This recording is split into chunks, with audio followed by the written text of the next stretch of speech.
Mau mana sih subuh? Assalamualaikum warahmatullahi wabarakatuh. Saya dari Waalaikumsalam. perwakilan kelompok 4 Waalaikumsalam warahmatullahi wabarakatuh. akan menjelaskan tentang pembahasan yaitu tentang case virtual reality rec rooms. Ya, untuk presentasi kali ini dibuat oleh Safrilian, kemudian Muhammad Rizky Ramadan, Alvin Barki, dan Nasrullah. Untuk NPI dari Safrilian yaitu 146 19048, kemudian Muhammad Rizky Ramadan yaitu 146 19024. 294. Kemudian Alvin Barki yaitu 146 190 319.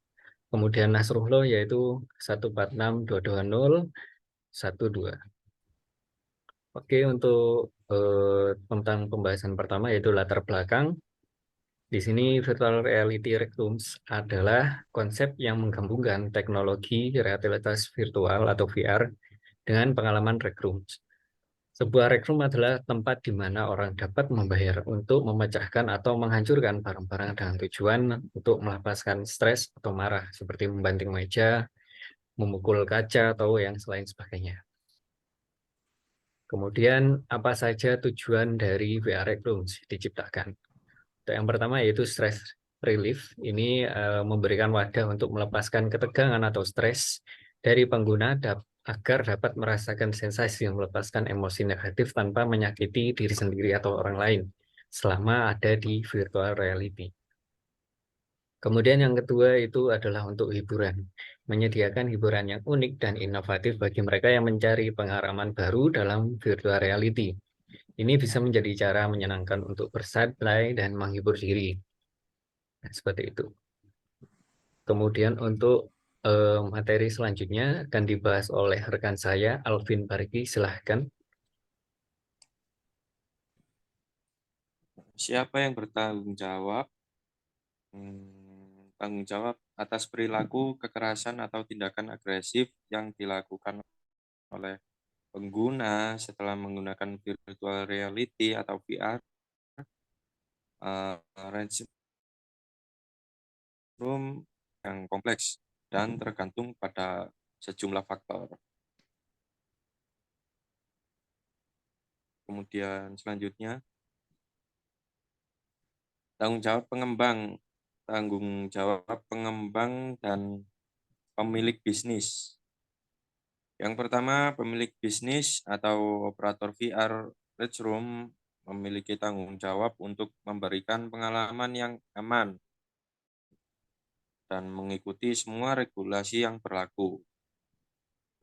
Lalu yang kedua, mereka dapat mempertimbangkan tindakan pencegahan seperti memberikan panduan kepada pengguna sebelum sesi dan eh, memastikan bahwa pengguna telah memahami konsekuensi penggunaan VR Rec Room. Selanjutnya, tanggung jawab dari pengguna VR Rec Room.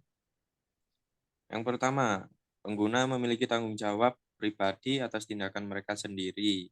Jika mereka menggunakan virtual reality Rec Room sebagai bentuk hiburan atau terapi, mereka diharapkan untuk bertanggung jawab atas perilaku mereka sendiri setelah mengakhiri sesi.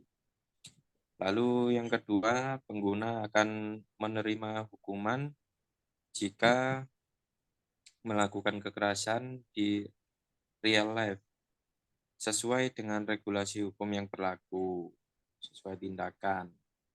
Kemudian untuk slide selanjutnya dilanjutkan oleh Mas Nasrul. Masalah etika apa yang ada dalam skenario ini? Masalah etika yang ada di skenario ini adalah tentu masalah kesehatan mental pada pengguna. Pengguna VR, Red Room dapat memunculkan berbagai masalah etika tergantung pada cara platform ini digunakan. Namun lebih banyak sisi negatif daripada sisi positifnya yang sudah dijelaskan sebelumnya. Selanjutnya,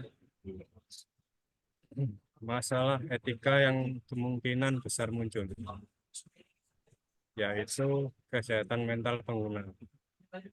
Pengguna bisa saja menjadi lebih agresif setelah menggunakan VR Room, atau bahkan merubah sifatnya menjadi temperamen, atau bahkan menjadi orang yang suka dengan kekerasan. Lalu resiko ketergantungan atau eskalasi emosi menyebabkan pengguna menjadi mudah marah dan ketergantungan jika belum melampiaskan amarahnya. Meningkatkan rasa emosi dengan hal-hal yang kecil atau sepele. Selanjutnya, privasi dan keamanan data. Sebagaimana data pengguna atau seperti rekaman pergerakan dan interaksi dalam dunia virtual dikelola dan disimpan atau bahkan merekam kamar untuk dijadikan virtualnya. Tidak saja hal pribadi akan terekspos. Terus, potensi normalisasi kekerasan. Apakah menggunakan VR Room dapat memberikan sinyal bahwa melepaskan agresi atau kekerasan adalah cara yang dapat diterima untuk menangani stres atau marah? Jika terbiasa, maka kemarahan atau kekerasan akan dianggap hal yang lumrah atau benar. Selanjutnya, partisipasi anak-anak dan remaja. Anak di bawah umur ikut menggunakan di luar pengawasan orang tua.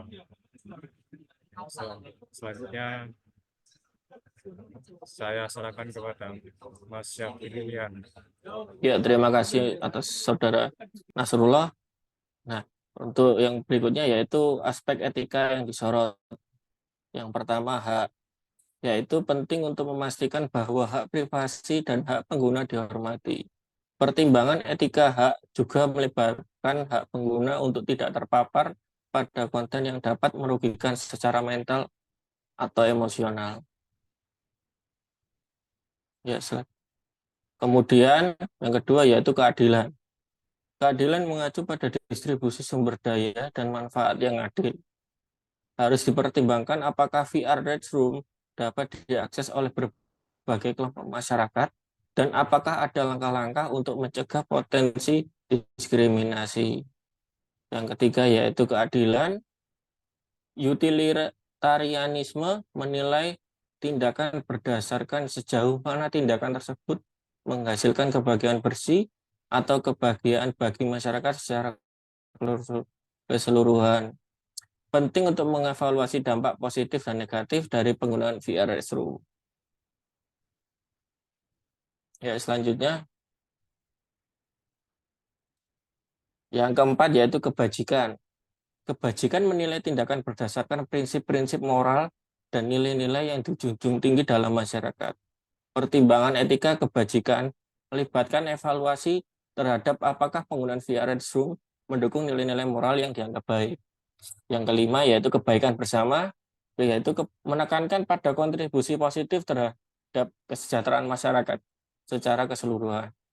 Evaluasi etika dalam kerangka ini mempertimbangkan dampak positif jangka panjang dan kesejahteraan umum.